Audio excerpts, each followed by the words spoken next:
做过豪门太太的都知道，表面风光背后全是辛酸，不仅要忍受丈夫的冷暴力，还得替他挡酒挡桃花。而我更惨，在6周年纪念日当天，收到了老公和他青梅的婚礼请柬，我砸了他们的新房，删除所有痕迹，彻底消失。可当我真的离开后，他却像条狗一样追着我。此时正好是新年第一天，大洋彼岸传了个让全世界都惊到的消息：云顶集团要全资收购弗莱特科技，而把这事办成的是我老公叶晨。他是云顶最年轻的董事，就靠他自己厉害的谈判本事，不到1个小时就搞定了亚洲最大的汽车并购案。今天的热搜全是叶晨的汽车并购案，连带着叶晨妻子叶晨初恋这2个词一起被推到了热搜前3名。叶晨妻子是我柳如烟，可叶晨初恋苏曼琪却是那个我努力忘了5年，却只要听见名字就会记起来的人。这还是我第一次敢点进苏曼琪的微博，她最新一条微博是半年前七夕发的，内容写着：希望我能成为你的小众爱好，藏着时欣喜不已，炫耀时格外骄傲。配文下面是一张2人牵手在黄浦江边散步的照片，照片虽然有点虚焦，可我一眼就认出来了，那个男人正是和我结婚6年的叶晨。眼泪一下子就涌了出来，根本忍不住。6年啊，我一直以为这么久的时间足够把他们的过去抹掉了，可我没想到时间只抹掉了我和叶晨那平淡的婚姻。就在这时，门外传来了指纹解锁的声音，我赶紧擦掉眼泪，关掉微博，从卧室里站起来往客厅走。叶晨进门后脱了身上的大衣，又用一只手扯下领带，那领带还是去年我给他挑的，他随手就扔在了沙发上。暖黄的灯光落在他脸上，一半亮一半暗，把他的五官衬得更立体。我走过去，声音软软的：你回来了，恭喜你啊，把这么大的项目完成了。我尽量让自己看起来没什么事，像是什么都不知道，什么都没发生一样。叶晨只是淡淡的应了一声，连眼皮都没抬，没看我一眼。接着他问：你明天有时间吗？我赶紧笑了笑：有呀。为了这个汽车并购项目，叶晨差不多半年没回家了，上一次他回来还是1个月前，就拿了点东西就走了，连跟我见一面都没有。那些日子我每天都安慰自己，他只是太忙了，等他忙完了肯定会抽时间陪我的。我满是期待地看着他。叶晨拎了拎裤腿，在沙发上坐下来，他摸出烟盒，点了一支烟，慢悠悠地说：刚好我也忙完了，明天跟我去一趟民政局把婚离了。把婚离了这4个字他说的轻描淡写，好像在说今天吃萝卜还是青菜这种小事。我当时就愣在原地，不敢相信自己的耳朵，赶紧问：你说什么？叶晨还是没看我，他慢慢吐着烟圈，声音沉沉的：我跟曼琪复合了，他想结婚，我以前答应过他，会在我30岁之前给他一个盛大的婚礼。下个月叶晨就30岁了。这句话像平地炸了个惊雷，我的脑子嗡嗡直响。就因为苏曼琪想结婚了，他就要跟我离婚。他记得很多年前对苏曼琪的婚礼承诺，可他怎么不记得？去年春节他也跟我说过，等汽车并购项目一结束，就补给我一个婚礼。我使劲忍着眼泪，可声音还是忍不住哽咽了。那你欠我的婚礼呢？你不打算还了吗？叶晨终于撩起眼皮看我，可他眼底全是不耐烦。你应该很清楚我讨厌什么样的女人，我知道他讨厌死缠烂打不识趣的女人，可凭什么啊？当初他一句话我就跟他结婚了，现在他又一句话我就必须跟他离婚。我忍不住哭了出来，声音带着委屈。叶晨，我们结婚6年了，你把我当什么招之则来挥之则去的宠物吗？叶晨手里的烟还没抽完，就直接按灭在了烟灰缸里。就算是宠物也养了6年了，我的心像被揪着一样疼，连呼吸都觉得费劲。我走过去半跪在他面前，握住他的手，我不同意离婚，你要是想跟他在一起，那就继续跟他在一起，我可以装作不知道，只要我守着这个家，早晚有一天你会回来的。这可能是我这辈子说过最卑微的话了。为了挽回我的婚姻和爱情，丢不丢人的我已经不在乎了。可叶晨还是面无表情的拒绝了，他抽回自己的手，语气特别冷。你要是喜欢这个房子，离婚后我把它过到你名下，在我心里这里是家，可在他眼里这里不过就是一个房子。我觉得自己的心在滴血，身上每一个细胞都充满了痛苦，可我不敢歇斯底里，因为我知道叶晨讨厌那样的女人，我不能让她更讨厌我。我红着眼眶一字一句地说：老公，你忘了苏曼琪当初是怎么抛弃你的吗？当初你为了追她出了车祸，差点就死了，是谁陪在你身边无微不至地照顾你？又是谁陪你一起创业，顶着那么大的债务压力，一步步走到今天？我是柳如烟啊，不是她苏曼琪。就算知道很难挽回，我也想为自己争取一次。我清楚记得当初是苏曼琪见异思迁，跟着京城的富二代去了国外，背叛了他和叶晨的山盟海誓。也是苏曼琪在听说叶晨出车祸断了一条腿之后，不仅没有心疼他，反而冷血地警告他永远不要再联系自己，还把所有联系方式都注销了。他走得那么决绝，一点余地都没留。叶晨也曾清醒地说过，他已经把苏曼琪彻底从心里删掉了，可为什么现在他又不清醒了呢？叶晨瞥了我一眼，又很快把视线移开，他的声音冷冷的，带着明显的排斥。你做的这些事都是你自愿的，我没要求过你。柳如烟，不管你说什么，有个事实你必须承认，我叶晨从来没有爱过你，我爱的一直都是曼琪，从来没有爱过这几个字。他说的格外清楚，就像一把锋利的小刀，一笔一画的割在我心尖上，疼得我快喘不过气。叶晨站起身，推开挡在面前的我，居高临下的看着我，语气严肃的叮嘱：除了这套房子，我还会给你一些钱，就当是对你这6年的补偿。明天我会让人把我的东西搬走，离婚后我们就桥归桥，路归路，两不相欠，再也没有瓜葛。他一字一句说完，重新抓起沙发上的外套，大步朝门口走，自始至终没再多看我一眼。整整1个月，我好不容易盼着叶晨回家，可从他进家门到提出离婚，再到离开前后，只用了1支烟的时间。他连多1秒的逗留都没有，一支烟的时间就结束了我6年的婚姻。我跌坐在地上，心里空荡荡的。我觉得这6年不是一场梦，而是一个天大的笑话。我以前总以为只要自己足够小心翼翼，足够努力，叶晨总有一天会被我打动。可我没想到自己坚持了6年，最后还是一场空。我想伸手去够叶晨扔在沙发上的领带，可我的手伸了好几次都差一点距离，我没有力气再往前挪了。挣扎了一会儿，最后还是放弃了。我突然想明白了，够不着的东西再怎么努力也没意义。我没打算要叶晨的任何补偿，包括这套我守了6年的房子。结婚这么多年，我的东西其实不多，2个行李箱就装得满满当当了。临走之前，我删掉了密码锁里属于自己的指纹。我想既然要离开，就彻底一点。刚找到一家能住的酒店，我就接到了同事周明的电话。周明说，今晚集团要为汽车并购项目顺利完成举办庆功宴，集团所有领导和优秀员工都会去。我本来不想去，可我突然想到叶晨酒精过敏，担心到时候没人替他挡酒，犹豫了一会儿，我还是赶紧收拾了一下，往庆功宴的地方赶。可我刚到庆功宴现场，就听见舞台上传来叶晨的声音。我抬头一看，叶晨正站在舞台中央，挽着一个妆容精致的女人。那个女人穿的高定礼服，和叶晨的西装是同一款式。叶晨笑着大方地向全场人介绍，给大家介绍一下，这位是我的未婚妻苏曼琪，以后她会顶替柳如烟的位子做我的秘书。她刚从国外回来，对集团的情况还不太熟悉，希望大家多关照她。我站在原地，浑身的力气好像都被抽走了。我心里默默问自己，柳如烟，你到底在期待什么啊？他连我的去留都不是第一个告诉你，而是当着全公司人的面就这么草率的决定了。我站在角落，眼睁睁看着苏曼琪面带娇羞，像只小鸟似的偎在叶晨怀里。有人端着酒杯走过去，他连犹豫都没有，直接把自己的酒杯推给了叶晨。叶晨盯着那杯酒顿了1秒，可他没说什么，只是笑着把苏曼琪的酒和自己的酒一并喝了下去。他酒精过敏的事，全公司没人不知道，严重的时候他会高烧不退，甚至昏迷不醒。可他的未婚妻苏曼琪偏偏不知道。周围的人都用一种唏嘘的眼神看着叶晨，可他像没事人一样举了举空酒杯，笑着招呼大家喝好。我心里像被针扎了一下，没力气再看下去，转身想走，可脚下一绊，不小心撞翻了旁边的酒台，哗啦一声脆响，酒杯碎了一地。全场的目光一下子都聚到了我身上，议论声很快就起来了。以前有人撞见我跟叶晨一起吃饭，明面上没人说什么，可私底下大家都觉得我跟他在谈恋爱。现在他的未婚妻站在台上，我和他那点关系自然就成了见不得光的桃色新闻。没人会怪叶晨，所有的脏水都泼到了我身上。原来柳秘书一直是小三啊，怪不得从来不敢承认跟叶总的关系。我就说他长那样，看着就不像正经人，换作是我早就找个地缝钻进去了，哪还有脸来庆功宴？那些话像无数根针从4面8方扎过来，我感觉自己像被剥光了衣服，丢在众人面前任人指责，疼得连呼吸都发颤。我想逃，可脚像灌了铅一样挪不动。这场关系里受委屈的人明明是我，就算要走我也要走得体面。我深吸一口气，拿起桌上的高脚杯，一步步走到台前，对着苏曼琪扬起杯子。大家别盯着我看了，苏秘书才是今天的主角。作为前辈，我敬你一杯，祝你跟叶总婚姻美满，也祝你在公司前程似锦。苏曼琪看着我嘴角的笑僵了一下，可很快又扬了起来。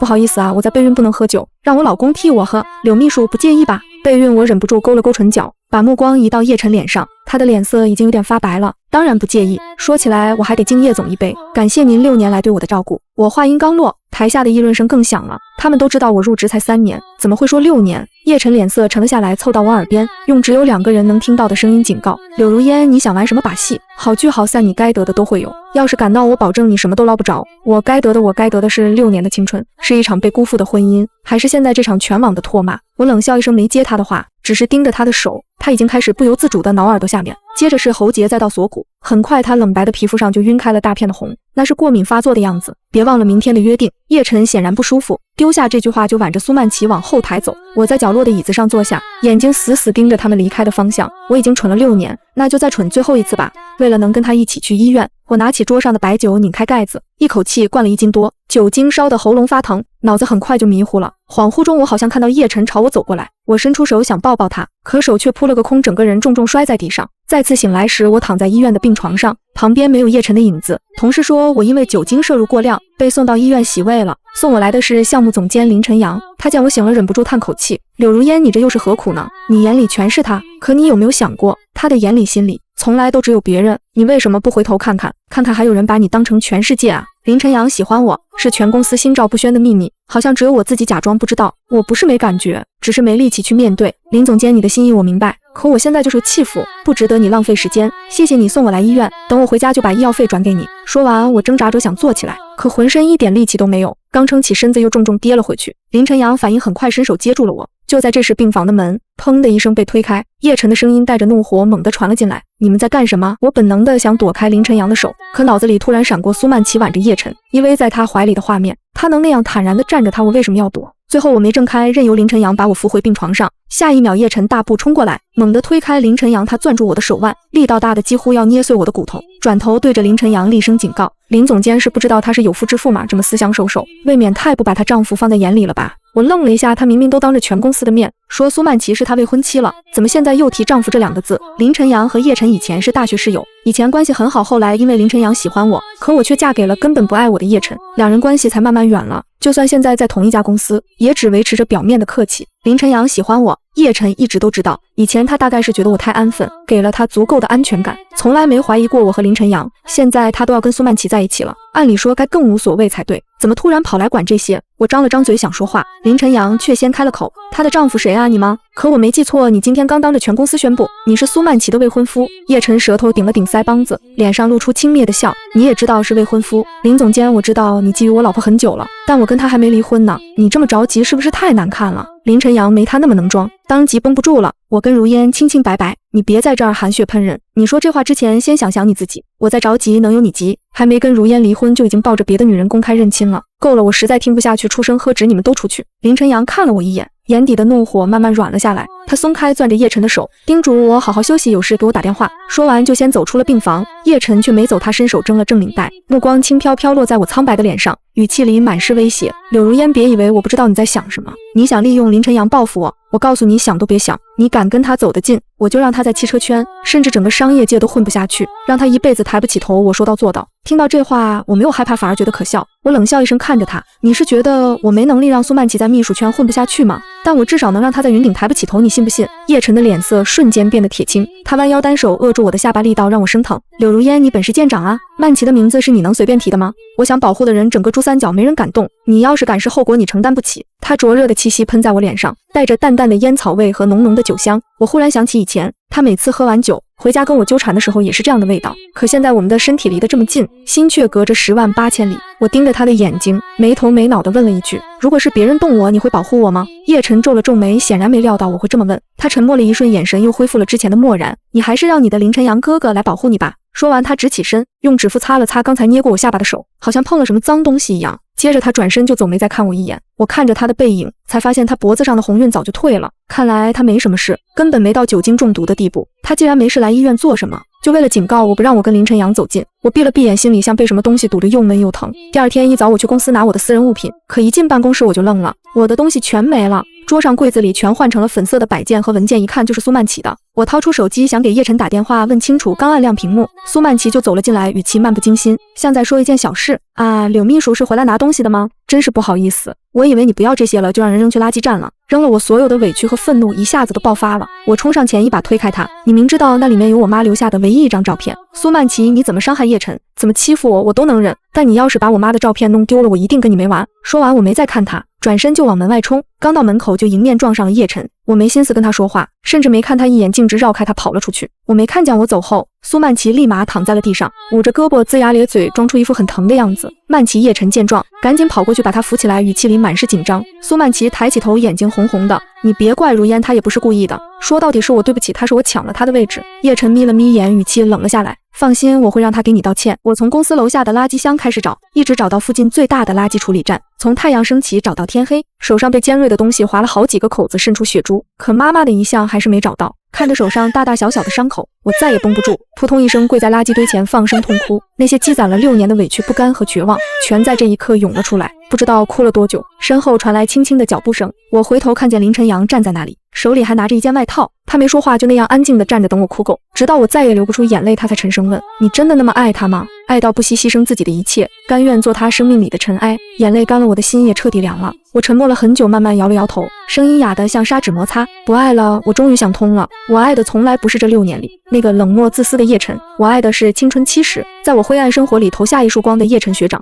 是我自己幻想出来的温柔又靠谱的虚影，而不是眼前这个给我带来无尽压抑和痛苦的叶总经理。林晨阳，你可以抱我一下吗？我声音细得像蚊子叫，头埋得低低的不敢看他，他脸上满是心疼，没有丝毫犹豫，快步走过来，把我瘦弱的身子揽进怀里。他一点也不嫌弃我身上沾着的垃圾污渍，手臂收得很紧，像是在护着一件易碎的珍宝。我靠在他的肩头，缓缓闭上眼，原来被人好好拥抱是这种感觉啊！安稳踏实，像漂泊很久的船终于靠岸。我忍不住想，如果以前叶晨也这样抱我，我会不会幸福到忘乎所以？可脑子里闪过早上的画面，我从办公室跑出来时，看见他把苏曼琪拥在怀里，轻声安抚的样子。这一次心好像没那么疼了。我不知道，叶晨其实也来找过，他听说我冲出去是为了找妈妈的照片，第一时间带了人翻遍公司附近所有的垃圾箱。可等他赶到垃圾站时，看到的就是我靠在林晨阳怀里的画面。我闭着眼，嘴角还挂着久违的笑。他下意识想冲过来阻止，脚都抬起来了，却又顿住。是啊，他现在有什么立场管我？最后他还是把步子收了回去，悄悄走了。夜色越来越浓，我拖着疲惫的身子回到酒店，刚刷开房门，手腕突然被人抓住，整个人被强行摁在门板上。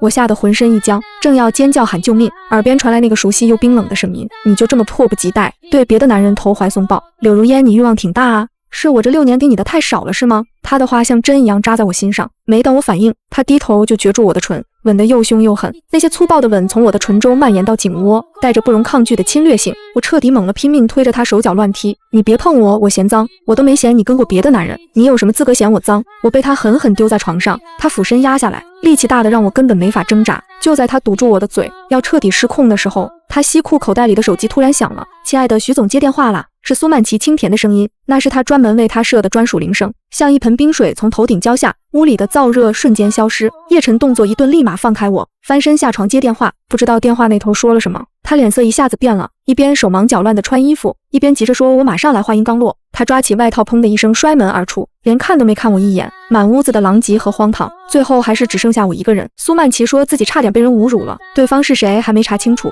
叶晨却一口认定是我在背后搞鬼。我跟他解释了一遍又一遍，甚至拿出我那天在公司加班的记录，他却连看都不看，只觉得我在狡辩。还是同一家医院，我和他们隔了2个病房。苏曼琪被送进来后就没停过哭，拉着叶晨的手断断续续说经过。我根本不认识他们，他们说受了别人委托来出气，可我这几年都在国外没得罪过人啊。他们把我拖进巷子，扒我衣服拍照片，还要对我。他哭得浑身发抖，紧紧抓着叶晨的胳膊。我是捡了地上的玻璃碎片，说要自杀他们才放了我。老公，我好怕要是真被玷污了，我哪还有脸见你，我肯定会死的。对不起。叶晨的声音温柔的能滴出水，那是我跟他结婚6年从来没听过的腔调，是我没保护好你。我是被叶晨强行拽到病房来的。我缩在角落的椅子上，看着我的丈夫抱着别的女人嘘寒问暖，心里没有预想的疼，只剩一片麻木，疼得太多次早就没感觉了。叶晨安抚好苏曼琪，转身走到我面前，一把抓住我的手腕，把我从椅子上拎起来，强迫我看着他，你最好别让我抓到把柄，不然我亲手送你进监狱。不是我做的。这句话我已经说了无数遍，不相信你的人，就算你发毒誓，他也只会觉得你在演戏。我像一张被揉皱的纸，任由他撕扯，连反抗的力气都没有，那就报警吧。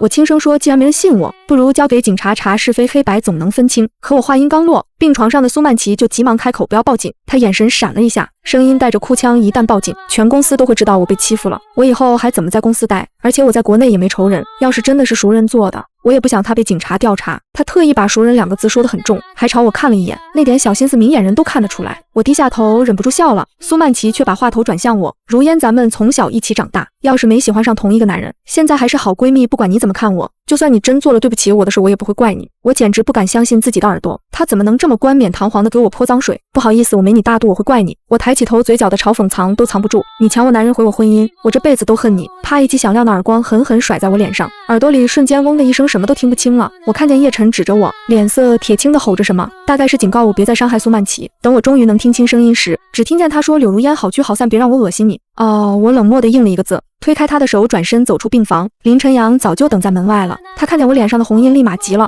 卷起袖子就要冲进去。他又欺负你了是不是？我帮你教训他。不必了，我拉住他，声音很沉。林晨阳用复杂的眼神看着我，我低头沉默了几秒，在抬起头时故意挤出一个轻松的笑，以后都不必了。苏曼琪在医院住了2天，叶晨就陪了他2天，连公司都不去。汽车并购项目的后续合同、尾款对接他全推给了我，还说延迟交接会有损失，你多费心。这2天我连好好吃顿饭的时间都没有，晚上就在办公室趴一会儿，顶多睡2小时。到了第3天，我头晕的厉害，眼前总发黑，我撑着桌子站起来，想去打印合同附件，刚走到门口就被苏曼琪堵住了。我有个好消息，还有个坏消息，你想先听哪个？他双手抱胸靠在玻璃门上，眼神懒洋洋的睨着我。我没兴趣跟他掰扯，绕开他就要走，他却又上前一步挡住我。那就先听好消息吧，我怀孕了快7周了，我只觉得天旋地转，胸口闷得喘不过气，扶着门框才没倒下去。坏消息就是孩子是凌晨养的。他笑得特别得意，像个疯子，惊不惊喜，意不意外，在别人眼里我大概才是那个疯子，可我清楚凌晨阳不是那样的人，他是我暗无天日的日子里唯一肯给我递光的人。他正直善良，绝对不会让苏曼琪怀孕，不可能。我咬着牙说，你说是叶晨的我都信，不可能是凌晨阳的，我就知道你不信。苏曼琪笑着从手机里翻出一张照片递到我眼前，没错，是我设计的。照片里凌晨阳衣衫不整地趴在苏曼琪腿上，脸色通红，明显是被下了药。我心口猛地一紧，抬起头怒视着他，你为什么要这么做？你就不怕我告诉叶晨吗？苏曼琪满不在乎地收起手机，怕什么？你觉得叶晨要是知道我肚子里是凌晨阳的孩子，先死的是我还是凌晨阳？你有病！我气得浑身发抖，跟一个疯子根本没道理可讲。你跟叶晨在一起6年，我不信他没碰过你。苏曼琪继续说，语气里满是算计，他很难让女人怀孕，你等得起，我等不起，我必须要有个他的孩子，才能彻底把你赶走。我忽然觉得讽刺，原来我在他眼里已经重要到需要他用这种手段来对付了。你想要孩子随便找个男人都行，为什么偏偏选凌晨阳？我攥紧拳头，声音发颤，你不知道凌晨阳是叶晨唯一的兄弟吗？你这么做跟杀了叶晨有什么区别？怕什么？你不说，我不说，没人会知道。苏曼琪嘴角勾起一抹得意的笑，她笃定我不会把秘密说出去，一旦说破，被毁的不止她一个人的人生。你到底想要什么？我一字一句地问。苏曼琪终于不装了，直截了当地说，跟叶晨离婚，离开珠三角，有多远滚多远，这辈子别再出现，只要你照做，我会把凌晨阳的孩子生下来好好养着。他的意思很明显，如果我赶回来，连凌晨阳的孩子都会有危险。你真恶毒！一阵强烈的恶心从胃里涌上来，伴随着天旋地转的晕眩，我只能死死抓着门框才勉强站稳。苏曼琪笑着走过来，高跟鞋狠狠踩在散落的合同上，鞋跟把纸戳破，发出刺耳的声响。他假惺惺地问，你没事吧？我闭上眼，再也不想看他一眼。我原以为苏曼琪说要找人弄我，只是吓唬我，我已经计划好了，等把工作交接完，就立马去北方，再也不回来。可我没想到他的动作这么快，他猜到我会在走之前去西郊的墓地看我妈，所以他早就安排好了人在那里等着我。我还没来得及跟妈妈道歉，我把他的遗像弄丢了，就被突然冲出来的黑衣人捂住嘴强行带走了。他们给我套上头套，把我塞进面包车，最后把我吊在了一个破旧工厂的楼顶，楼顶离地面有5、6层楼高，掉下去非死即残。一架相机支在我面前，镜头对着我正在录像，其中一个黑衣人拨通了叶晨的电话，语气里满是恨意。叶晨，还记得我吗？当初我们一起喝酒，我信任你，才把汽车项目的细节告诉你，你却利用我偷我们公司的项目。现在我被开除，被行业拉黑，我老婆也跟人跑了，1秒天堂1秒地狱。念在以前的情分，我送你一份礼物。他打开镜头盖，另外2个男人立刻走过来，开始扒拉我的衣服。我把直播链接发你手机上了，你好好看着。电话那头不知道说了什么，黑衣人冷笑一声，你觉得我都这样了，还怕你的威胁？想让我停了直播就拿出诚意来，一口价1个亿。我听着他们的对话，心里一片冰凉，哪怕我正面临凌辱和死亡，他关心的也只是不要影响他的名声，他不会给你们钱的。我深吸一口气，尽量让自己的声音平稳，我跟他已经离婚了，你们不如杀了我，再把罪名嫁祸给他，这样他为了息事宁人，说不定会给你们一笔封口费。电话没挂，叶晨的声音清晰地传了过来，冰冷又刻薄。柳如烟，你闭嘴！你以为你是什么东西？凭你也值1个亿。我跟曼琪马上就要结婚了，就算你死了，我也能让媒体说你是受不了跟我分手才跳楼自杀的。他顿了顿，又对着电话那头的黑衣人说，赵东，你们要是绑了我或者威胁公司股东，说不定还有人给你们钱，绑他来跟我要。你没看新闻吗？我早就把他抛弃了，你要是杀了他，我还要谢谢你。就算我早就知道叶晨冷酷无情，可听到这些话时，我的心还是像被狠狠撕开一样疼。所有的侥幸和希望在这一刻彻底碎成了渣，我眼泪止不住的往下掉，声音带着绝望。叶晨，我这辈子最后悔的事就是跟你结婚，如果当初我没有固执的要嫁给他，或许我最初的心动会随着时间慢慢消失，我会在某个平静的日子里爱上一个真正对我好的人，或许是凌晨阳，或许是别人。黑衣人犹豫了，不知道该信谁的话，他想了想，让人先把绳子放下来。直播羞辱你是我收了钱必须做的。他招了招手，那2个男人又围了上来。就在这时，叶晨的声音再次传来，气息里带着一丝不易察觉的颤抖。赵东，你直播侮辱我妻子，一旦传开，我们公司的股票肯定会跌停，到时候就算我想给你钱也拿不出来。赵东没反应，可那2个男人一听会影响钱，动作立马停了下来。我趁着这个间隙看着电话的方向，轻声说，谢谢你终于承认我是你妻子，叶晨，希望下辈子我们别再遇见了。说完，我猛地推开那2个男人，朝着楼顶边缘冲过去，毫不犹豫地跳了下去。柳如烟，叶晨的喊声被风吹得七零八落，很快就消失在冰冷的夜里。叶晨，如果下辈子还能遇见你，我希望我能比苏曼琪早一点，不，我希望我们从来都没遇见过。我再次醒来的时候，鼻尖全是消毒水的味道。我睁开眼，正好对上医生的脸。你醒了？医生收回手，笑着问，感觉怎么样？我头疼的厉害，脑子里全是跳下来前的画面，还有那个不顾一切扑过来的身影。我嗓子干得像冒烟，艰难地动了动嘴唇，只吐出2个字：凌晨阳。是凌晨阳救了我。他冲过来用自己的身体给我当了垫背。我昏迷前只记得他满脸是血，一动不动地躺在我旁边。林晨阳，我又念了一遍，声音里带着哭腔。医生俯身凑到我嘴边才听清我在说什么，连忙安慰：你放心，林先生已经脱离危险了。听到林晨阳没事，我挣扎着想要坐起来，带我去看看他。医生见我态度坚决，让护士推来一把轮椅，把我推去了林晨阳的病房。林晨阳还在 ICU 里，只能隔着玻璃探望。我看着曾经高大爱笑的他，如今静静地躺在病床上，浑身插满管子，右腿还打了厚厚的石膏，眼泪一下子就掉了下来。我怎么也没想到，我痴情了6年的叶晨会为了钱见死不救，而在生死关头不顾一切救我的，却是一直被我忽略的林晨阳。如果当初我没有非要嫁给叶晨，林晨阳是不是就不会因为我变成现在这个样子？高空接人受伤是难免的，医生在旁边轻声说，他的肋骨几乎全断了，万幸送医及时，内脏损伤不算严重。不过医生顿了顿，语气里带着遗憾，他的右腿因为冲击力太大，粉碎性骨折，以后怕是很难恢复了。我愣住了，没有别的办法了吗？医生摇了摇头，我们已经尽力了，只能保证他以后能站起来，但正常行走的话，肯定会跟正常人不一样，说不定还要靠拐杖或者轮椅，也就是说他以后会变成瘸子。林晨阳虽然没叶晨长得那么出众，但也是个英俊潇洒的人，还特别爱漂亮，平时总爱对着镜子整理衣服。他要是知道自己的腿不行了，该有多崩溃啊！更何况他是项目经理，常年要跟客户见面，形象对他来说是自信的一部分。我心疼的不行，伸手贴在冰冷的玻璃上，轻声对医生说，先别告诉他腿的事，有什么好的治疗方案，你们尽管用钱，我来想办法。不用，医生连忙摆手，送你们来的先生已经垫付了所有医药费，我们肯定会尽全力治疗的。我疑惑地问，谁送我们来的？姓叶，叫叶晨。医生回答，还别有深意地看了我一眼，他说他是你丈夫叶晨。我第一次这么厌恶听到这个名字，想到林晨阳变成这样全是因为他，我恨得牙都在颤，过了好一会儿，我才一字一顿地说，把他的钱退回去，医药费我会重新交，我跟他只是陌生人而已，我再也不想跟他有任何关系了。医生惊讶地看着我身后，张了张嘴想说什么，陌生人一道熟悉的声音传来，我只觉得心口一阵闷痛，像是被刀割一样。我转动轮椅，冷冷地看着叶晨一步步走过来，我不知道自己昏睡了多久，只看见他瘦了好多，眼眶凹陷，脸上的骨头都凸了出来，嘴唇干裂的不成样子。说实话，看到他这个样子，我心里还是有点疼，毕竟喜欢了6年，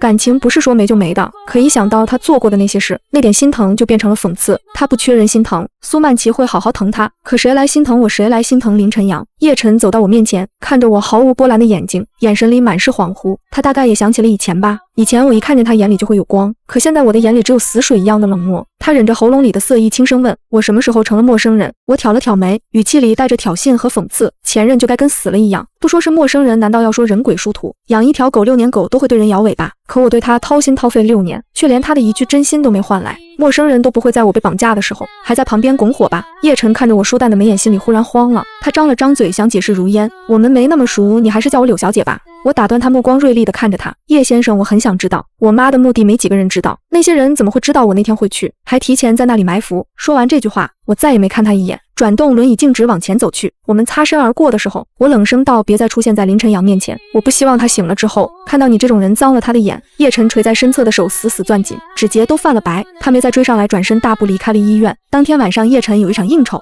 他只让司机把他送到小区门口，就让司机走了，自己步行回家。这段路不算长，他却走了15分钟。远远的看见客厅的灯亮着，他心里不由一跳，以为是我回来了。以前我们没离婚的时候，不管他应酬到多晚，我都会等他回家留一盏灯。是他吧？他心里抱着一丝期待，推开门，一道娇俏的身影立刻迎了上来。你回来啦，喝了酒吗？要不要我给你熬醒酒汤？叶晨看着苏曼琪，有一瞬间的恍惚，他其实没喝酒，身上的烟酒味是在应酬的肠子里沾到的。苏曼琪到现在都不知道他酒精过敏，他忽然想起，如果是我的话，肯定会皱着眉数落他，怎么又沾了酒气？不知道自己不能喝酒吗？可站在他面前的不是我，是苏曼琪。他本能地躲开了苏曼琪伸过来解领带的手，皱着眉问，不用，你怎么在这里？苏曼琪脸上闪过一丝尴尬，悄悄攥紧了手。你昨天把密码给我，让我暂时住在这里的，你忘了吗？叶晨捏了捏眉心才想起来，这阵子他一直在医院。昨天苏曼琪哭着说他一个人在家害怕，他就把家里的密码告诉了他。他心里莫名有些烦躁，可想到苏曼琪怀了他的孩子，还是压下了脾气。喝多了记性有点乱，很晚了，你早点睡吧。他走进主卧，才发现苏曼琪这几天一直住在主卧里，而且房间里属于我的东西全不见了。以前我住在这里的时候，总是迁就他的喜好，床上铺的是冷色系的4件套，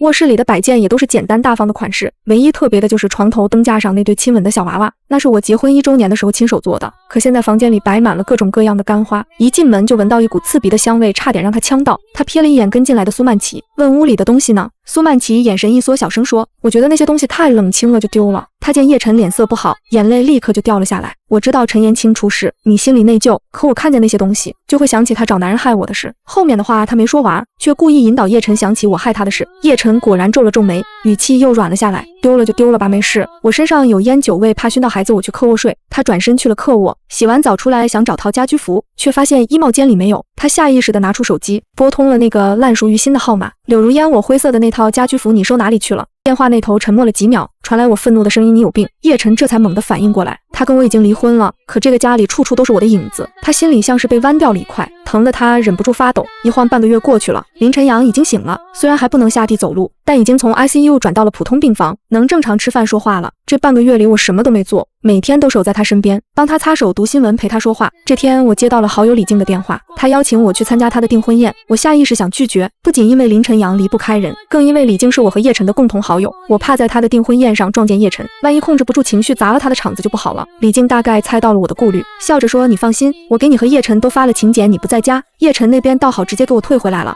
他怎么样我不管，但你一定要来，我办喜事想让你给我撑场子。话说到这份上，我也不好再拒绝，只能答应下来。另一边，叶晨刚忙完工作，新助理小心翼翼地问：叶总，豪亨集团李静小姐的订婚宴，您确定要拒绝吗？我们跟豪亨的业务往来还挺多的。叶晨愣了一下，哪个李静他压根不记得这回事，就是之前跟您合作过汽车项目的李静，他跟柳小姐也是朋友。助理解释道。叶晨这才想起来，李静不仅是客户，还跟我私下走得很近，我们以前一起吃过饭，他订婚我肯定会去，可他怎么不记得自己拒绝过？什么时候的事？他皱着眉问。助理惊讶地说，送请柬那天您不在，是苏小姐代收的，她说您没空就替您拒绝了。叶晨的脸色沉了下来，苏曼琪越来越过分了，竟然敢擅自替他做决定。但他想到苏曼琪怀着孕，还是压下了火气。下次我的事直接跟我汇报，把晚上的行程推掉，我要去参加订婚宴。好的，订婚宴在3天后的晚上。当天下午，叶晨从隔壁市赶回来，特意回家换了一套正式的衣服。他打开衣帽间翻了半天，最后拿出了一件黑色西装。这件西装不是定制的，料子也不如他其他的衣服好，是我结婚第1年用攒了3个月的工资给他买的纪念日礼物。他以前一次都没穿过，可今天想到可能会遇见你，鬼使神差的就把这件衣服翻了出来。你要出门吗？身后忽然传来苏曼琪的声音。叶晨回头看了他一眼，李静是公司的大客户，必须去。苏曼琪咬着牙，心里又慌又不甘。他早就知道李静跟我关系好，所以那天收到请柬就立马替叶晨拒绝了。没想到他还是要去。他走上前拉着叶晨的胳膊，小声说：一定要去吗？我今天有点不舒服。叶晨转过身，眼神意味深长地看着他。你是几天前就知道今天会不舒服，所以才替我拒绝的。苏曼琪被戳穿了心思，脸色一白，连忙低下头。我知道是我自作主张了，可我也是为了你好。李静跟柳如烟关系那么好，她的订婚宴柳如烟肯定会去，你跟柳如烟同框，难免会被人说闲话，不是搅了李静的场子吗？叶晨沉默了几秒才说，这次算了，下次别再替我做决定。李静跟柳如烟是私交，跟公司是生意，我分得清。说完他就径直走了出去，没再看苏曼琪一眼。苏曼琪站在原地气得浑身发抖，他最近总觉得叶晨不对劲。他虽然住在这里，可叶晨一直跟他分房睡，以前他只要一难过，叶晨就会来哄他，可现在他连看都懒得看他。他越想越慌，赶紧换了衣服，偷偷跟在叶晨后面去了订婚宴的会场。我作为李静的好友，很早就到了会场，跟她还有几个闺蜜在休息室聊天。等到宾客开始入场，李静要去前面应酬，我一个人坐了一会儿，就想去趟卫生间。刚走进卫生间，身后就传来一道我这辈子都不会忘记的声音，我浑身一僵，很快就恢复了平静，慢条斯理地抽了张纸擦手。透过镜子，我看见苏曼琪穿着一条鱼尾裙站在门口，裙子很紧身，把她微微隆起的肚子勾勒得很明显。才半个多月没见，她的肚子就这么大了。她来了，叶晨应该也在附近吧？我不想在李静的订婚宴上惹事，把纸巾丢进垃圾桶，提着裙摆就要走，可苏曼琪却突然冲过来，一把抓住我的裙子，扑通一声跪了下来，哭得梨花带雨。姐姐，我求求你把叶晨还给我吧！我的裙子被她拽着走不了路，我皱着眉，满脸厌恶地看着她。滚！苏曼琪不但不滚，反而西行着往前爬了一步，仰着头看着我，眼神可怜，嘴里却说着最恶毒的话：你那天为什么不死，非要活着回来给人添堵？我瞬间就明白了，他说的是我被绑架的事。我眼神一下子凌厉起来，是你做的。苏曼琪勾了勾唇角，笑得得意，算是吧，不过也不全是，那些人的钱是叶晨给的，你会去你妈妈墓地的事也是叶晨告诉我的。他顿了顿，故意刺激我。我听说林晨阳残了，叶晨也是凶手之一，你难道还要跟他纠缠不清吗？我胃里一阵翻江倒海，差点吐出来。我原以为自己已经放下了，可听到叶晨也参与其中时，心还是像被狠狠扎了一下。苏曼琪，我咬着牙，眼底全是恨意，法网恢恢，疏而不漏。我一定会亲手把你送进去。我真的不明白世界上怎么会有这么恶毒的女人，她活着的意义难道就是害人吗？苏曼琪忽然收起笑容，狠狠抽了自己一巴掌，然后猛地往后倒去，尖叫着。我心里一紧，转身就看见叶晨阴沉着脸走过来，弯腰把苏曼琪扶了起来。苏曼琪立刻扑进叶晨怀里，眼泪蹭在他的西装上，哭着说：老公，你别怪姐姐，是我自己跪下求他的，我就是想让他别再缠着你，我已经怀孕了。他这样缠着你，我和孩子该怎么办？姐姐也不是故意打我的，是我不小心扯到了她的裙子。叶晨淡淡的看了苏曼琪一眼，然后转向我，眉头皱得紧紧的。我看着他一如既往不分黑白的样子，心里没有疼，只有讽刺。他今天穿的西装还是我当年送他的礼物，他是故意穿来膈应我的吧？稍等一下，我冷淡的开口，上前一步，抬起手，狠狠一巴掌甩在苏曼琪脸上。这一巴掌的力气很大，苏曼琪要是没被叶晨抱着，肯定会摔在地上。她的右脸瞬间就肿了起来，比她自己抽的那下严重多了。你苏曼琪又气又疼，尖叫起来。叶晨也皱着眉低声呵斥我。柳如烟够了，她是孕妇，以前她这么不分青红皂白，我会难过，会委屈，会倔强的不肯解释。可现在我只觉得可笑。我勾起唇角，声音清冷，大着肚子就该在家好好养胎，出来犯贱还怪别人打你。我柳如烟行的正坐的端，从不背地里搞小动作打你，我也放在明面上。我看着苏曼琪，眼神里满是不屑。还有下次编瞎话，换个人骗，你这种垃圾没人会跟你抢。从头到尾我都没再看叶晨一眼，转身走出了卫生间。苏曼琪还在哭，叶晨却松开了抱着她的手，神色冷淡，眼神深邃的让人看不出在想什么。他沉默了很久才轻声说够了。我能明显感觉到苏曼琪的僵硬，她下意识闭了嘴，眼底那点慌乱藏都藏不住，像被抓包的小偷。叶晨盯着她，眼神复杂的很。我站在不远处，心跟着紧了一下。他终于开始怀疑了吗？从前他总信苏曼琪的鬼话，说我因为嫉妒故意为难他，可现在不一样了，我躲他都来不及。苏曼琪那些刻意的挑拨，反倒显得格外多余，甚至有点可笑。果然没几秒，我就听见叶晨开口，他以前真的害过你吗？苏曼琪眼神猛地一跳，赶紧白着脸抬头，声音带着哭腔，委屈的不行。你什么意思？难道我会自己害自己吗？你怎么能这么想我？叶晨抿着唇，语气软了点，我不是这个意思。不是这个意思是什么意思？苏曼琪的眼泪掉得更凶，抓着叶晨的胳膊晃，我那么爱你，还怀着你的孩子，你就因为柳如烟一句话就怀疑我？那你干脆去找他，别跟我在这儿假惺惺的。叶晨被他哭得心烦，掏出手机给老张打了电话，语气没半点温度，过来把苏小姐送回去。我看着这一幕，再也没心思待在订婚宴上，满屋子的热闹衬得我像个多余的笑话。我快速给李静发了条信息，抱歉临时有点事先走了，祝你订婚快乐，然后转身就往酒店外走。网约车还没到，一辆黑色迈巴赫突然停在我面前，车窗降下，叶晨那张金贵却疏离的脸露出来，语气不容置疑，上车。在宴会上我还顾着李静的面子，到了外面我连掩饰都懒得掩饰，皱着眉往后退了步，麻烦让让，我等的车马上到了。他皱起眉，眼神里的陌生像针一样扎人，他大概从没见过我这么冷硬的样子，以前的我哪次不是顺着他的意？没等我再开口，他解开安全带下车，径直朝我走来，我下意识往后退，警惕地攥紧了包带。你干什么？别过来，再过来我叫人了。他在我面前2步远的地方停下，指了指副驾车门，声音压得很低，你自己上去还是我抱你上去？这里不少人是李静家的宾客，你想让别人看你笑话？我咬了咬牙，我确实不想在这种时候丢人，最后还是拉开副驾车门坐了进去，浑身的刺都没松下来。叶晨绕到驾驶座发动车子，去哪儿？医院。我拿出手机快速取消网约车订单，语气里的不耐烦藏都藏不住。你跟林晨阳在一起了？他突然问，声音里带着点说不清道不明的意味。我忍不住笑了，带着讽刺，跟你有关系吗？叶晨，我们已经离婚了。车子平稳地开在马路上，车厢里静得吓人。过了好一会儿，他才缓缓开口，我不是管你，只是怕你把感恩当感情，糊里糊涂把自己交出去，以后吃亏的是你。我笑得更厉害，眼泪都快出来了。叶晨会担心我吃亏，太阳怕不是要从西边出来了。上次苏曼琪陷害我，他连问都不问就认定是我做的，那时候怎么没见他担心我受委屈？吃亏是福我乐意。我别过脸看向窗外，不想再跟他废话。他大概以为我还在气苏曼琪的事，又补了句曼琪毕竟怀孕了，心思重了点，我替他跟你道歉。我猛地转头看他，简直不敢相信自己的耳朵，心思重到找人害我，重到逼我跳楼，这种是一句轻飘飘的对不起就能抹平吗？我以前还对他抱有一丝奢望，觉得他只是被苏曼琪蒙蔽了，可现在才明白，他根本不是瞎，是三观都歪了。只要是苏曼琪做的，再过分也能被他原谅。叶晨，你真让我恶心。我伸手去拉车门，指尖都在抖。停下车，我要下去。他被我的话刺激到了，猛地踩下刹车，没等我反应，他解开安全带，伸手掐住我的后颈，把我往他那边压，低头就吻了过来。那熟悉的气息让我一愣，可很快就回过神，他居然又想强迫我。我拼命挣扎，手在包里乱摸，就在这时手里的手机突然响了，屏幕上林晨阳3个字亮起来，刺得叶晨眼神一暗，手甚至开始往我礼服的后背探。我只觉得浑身发冷，那吻像脏东西一样让我恶心，我抬手就往他脸上扇去，指甲大概刮到了他的嘴角，我看见一点血丝渗出来，啪的一声脆响，叶晨的动作顿住了，他舌尖顶了顶被打中的脸颊，眼神里满是不敢置信。我趁机推开车门，跳下去就往前跑，一边跑一边接起电话，声音都在发颤，陈阳，我马上到了，你别担心。身后叶晨的车静静地跟在我后面，我没回头，直到坐上网约车，透过车窗看见他还停在原地，才松了口气。到了医院门口，我刚下车就看见林晨阳坐在轮椅上，在路灯下等我，他脸色还有点苍白，可看见我的时候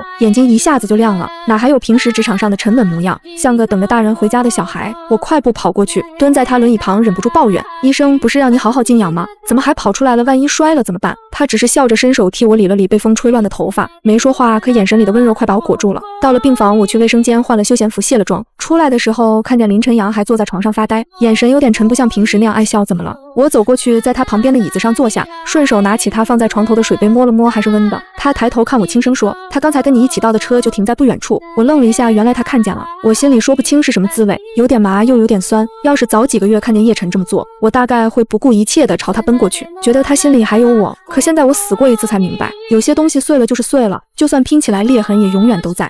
在李静订婚宴上碰到的，他跟苏曼琪一起去的。我语气平淡的解释，尽量不让自己显得在意。林晨阳眼底闪过一丝惊讶，又试探着问：“你真的不爱他了吗？”我低头看着自己的手，那上面好像还残留着刚才山叶晨的触感，指尖有点麻。我轻声说：“爱不起了。”6年的热情被他一次次的冷漠和偏袒浇灭，早就成了灰。他苦笑一声，其实叶晨这人本性不算坏，就是被苏曼琪迷昏了头。我当初也是被他设计了，不然也不会他没再说下去。可我知道他想说什么，他觉得自己不干净了，配不上我。我打断他，声音很轻却很坚定：“你能清醒过来是因为你不爱苏曼琪，可叶晨不一样，只要涉及苏曼琪，他就像没了脑子，他爱他使一劝都没用。”我是真的累了，不想再掺和他们的烂事。帮林晨阳简单洗漱后，我躺在陪护床上，没一会儿就睡着了。这大概是我这阵子睡得最安稳的一觉。又过了半个月，林晨阳终于可以出院了。我一个女孩子不方便住到他家，只能每天从自己住处往他家跑。期间他爸妈来了，一见到我就拉着我的手嘘寒问暖，没半点嫌弃我离过婚的意思。我有点愧疚，跟他们解释，叔叔阿姨陈阳是为了救我才受伤的，我做这些都是应该的。没想到他们更心疼我了，尤其是林妈妈拉着我的手，眼神特别认真。孩子，我知道陈阳喜欢你，阿姨就问你一句，你对我们家陈阳有心吗？我转头看向林晨阳，他坐在轮椅上，耳朵红得快滴血，手紧紧攥着轮椅扶手，眼神亮得像星星，满是期待地看着我。我深吸一口气，听见自己说有，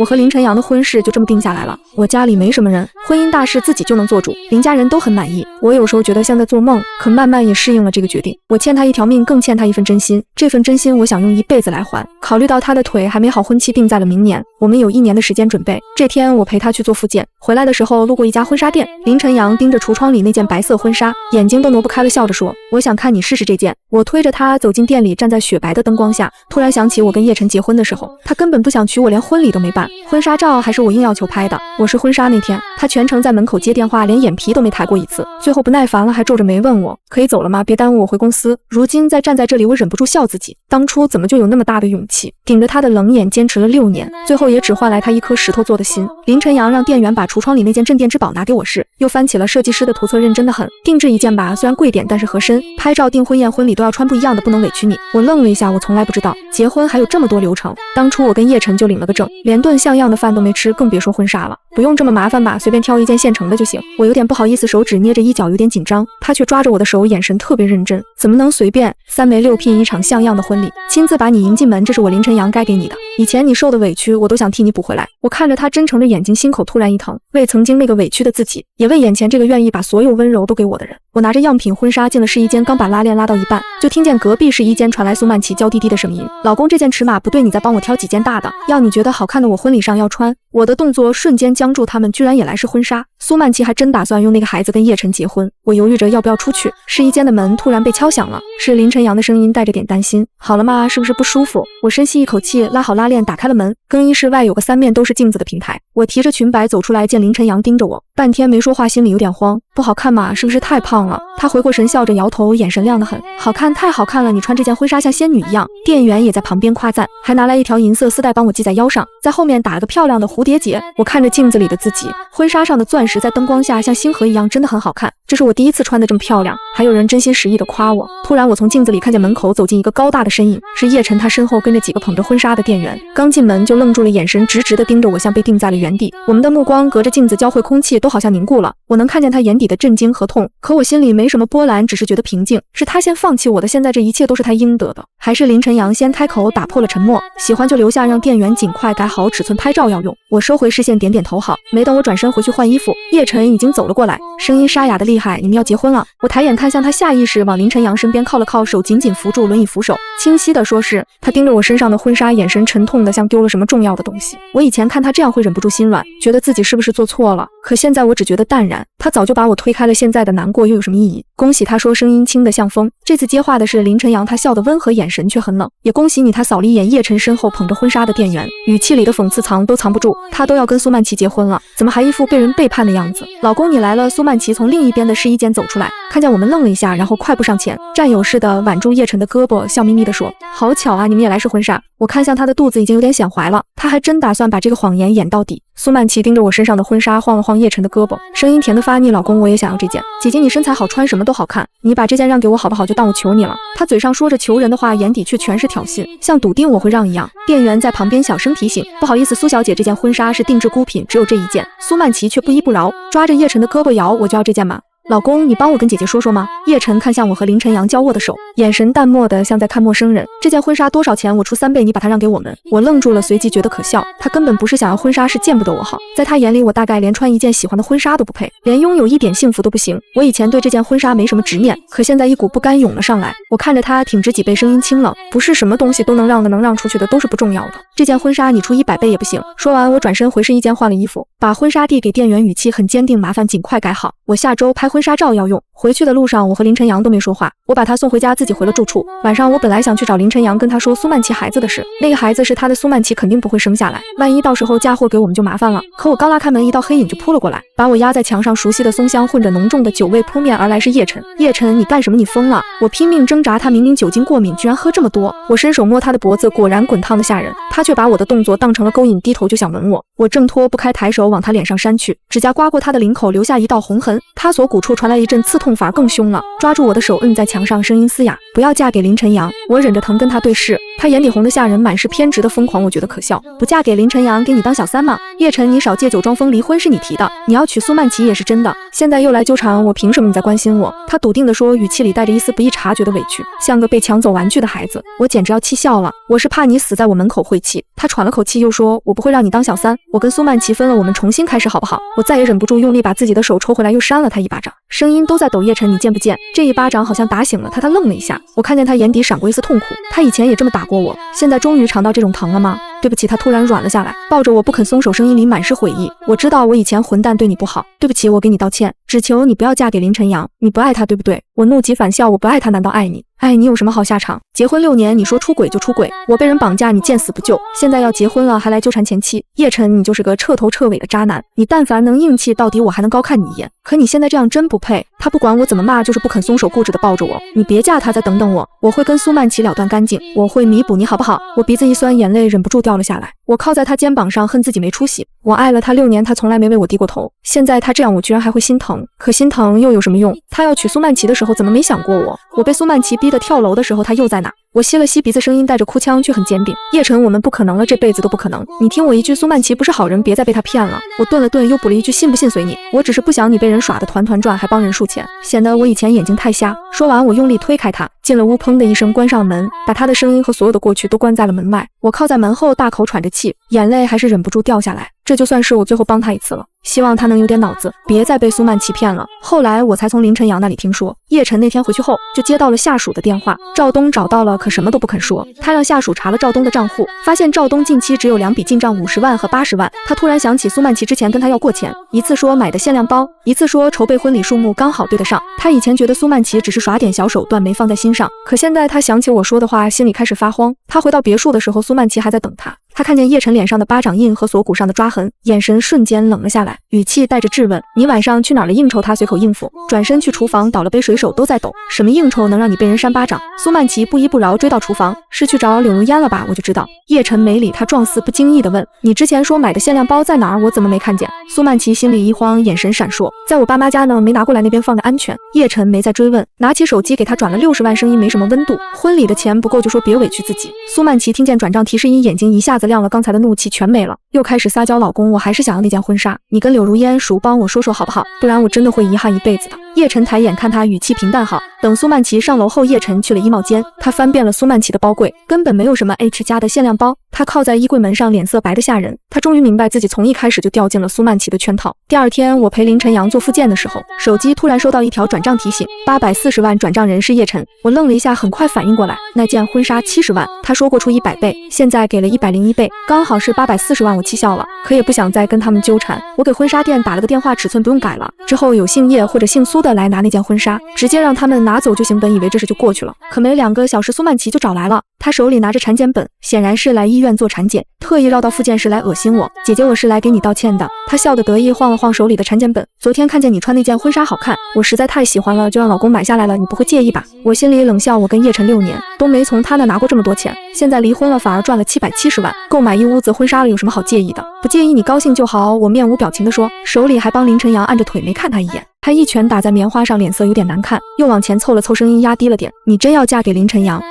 我懒得跟他废话，继续帮林晨阳按摩，力道都没松。他突然笑了，声音里满是恶意，像毒舌吐信。你说林晨阳知道自己的腿这辈子都好不了了吗？他知道自己不仅是个残废，还有别的女人怀着他的孩子，还敢跟你结婚吗？我脸色一变，猛地抬头看他手都攥紧了。你又想干什么？没干什么啊。他靠在墙上笑得残忍，我就是想知道，要是让所有人都知道林晨阳潜规则朋友的老婆还让他怀了孕，他这个项目经理还能在圈子里混下去吗？我恨得牙痒痒，他就是见不得我们好，非要把所有人都拖下水才甘心。我悄悄掏出手机，按下录音键。他以为我没证据，那就让他多说点，总有一天能揭穿他的真面目。你就不怕遭报应吗？我问他，声音冷得像冰。报应？他嗤笑一声，眼神里满是不屑。我肚子里这个野种根本活不到生，叶晨不能生，我也不会生，能报应到谁头上？柳如烟，我劝你赶紧带着林晨阳离开珠三角，不然下次叶晨再找你，我可不敢保证会做出什么事来。你能做什么？找人强暴自己嫁祸给我，还是在找人弄死我？我冷冷地看着他，这些下三滥的招数你用不腻吗？腻不腻不重要，有用就行。他笑得得意，你有证据是我做的吗？赵东找不到，没人能证明是我指使的，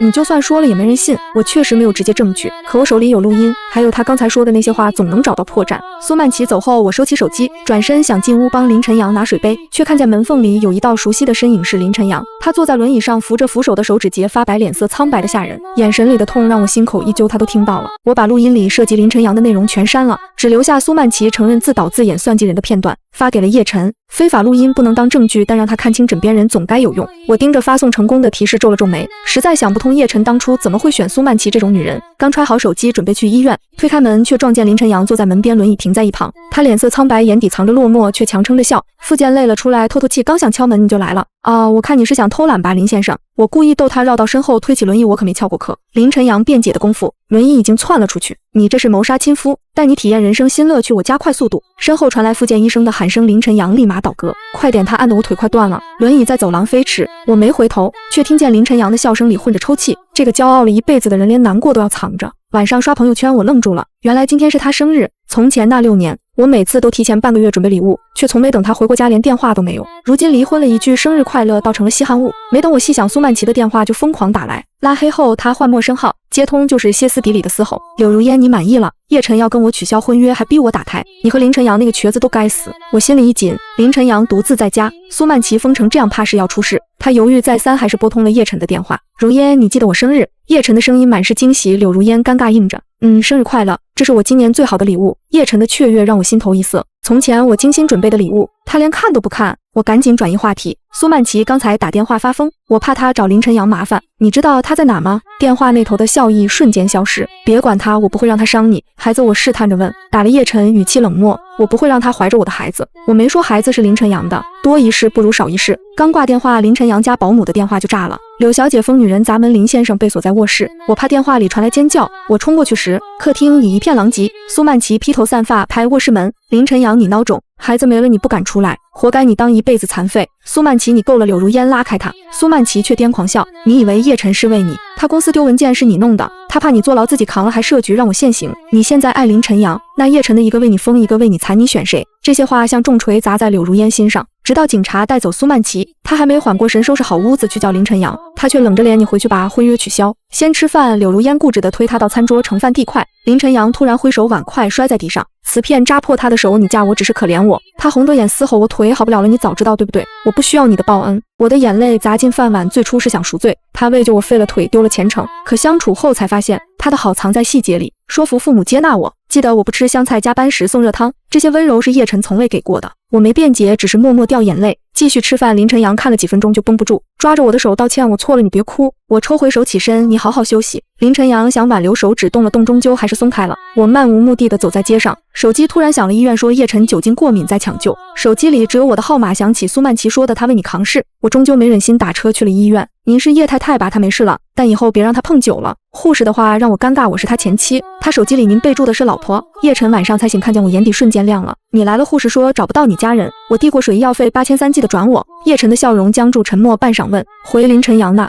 我们真的不可能了吗？他红着眼，明明是我先跟你在一起的。叶晨心冷，不是一天两天的事。柳如烟声音很轻，你为我扛事我感激，但你也曾为了苏曼琪打我，不信我，我们之间隔着太多伤害了。离开医院时，小区停电，我摸黑爬楼，在门口回廊上看见一团蜷缩的黑影，是林晨阳。他没说话，只是伸手轻轻攥住了我的衣角。2个月后，警方打来电话，赵东落网供出苏曼琪是主谋，还涉及商业泄密，但苏曼琪疯了，被送进了精神病院。我挂了电话，推开试衣间的门，林晨阳穿着白西装，一瘸一拐朝他走来，眼神亮得像星。他握住他的手，低头在他手背上吻了一下。如烟，谢谢你坚定选我，讨厌我这桩可贵了不能哭。我眼底泛着水光，却笑着抱怨。摄影师抓拍住这一幕，喊到新娘眼神绝了。拍完照，林晨阳瘫在轮椅上揉腿，我推着他，故意吐槽让你复健逃课，拍婚纱照非要耍帅走路，现在知道疼了，还不是你带的头。林晨阳笑着拉他的手，对你不用讲原则。晚上我开车回家，车旁斜靠着一道熟悉的身影，是叶晨。这辆车是林母送的聘礼，恰是云顶旗下的牌子。时隔2个月再见，我坦然笑了。叶晨见状，眼底最后一点希冀也灭了。他从公文包拿出一个相框递给他，你妈妈的遗像我一直帮你收着。我接过，指尖摩挲着相框边缘，眼圈发红，谢谢，能抱你一下吗？叶晨的声音发哑。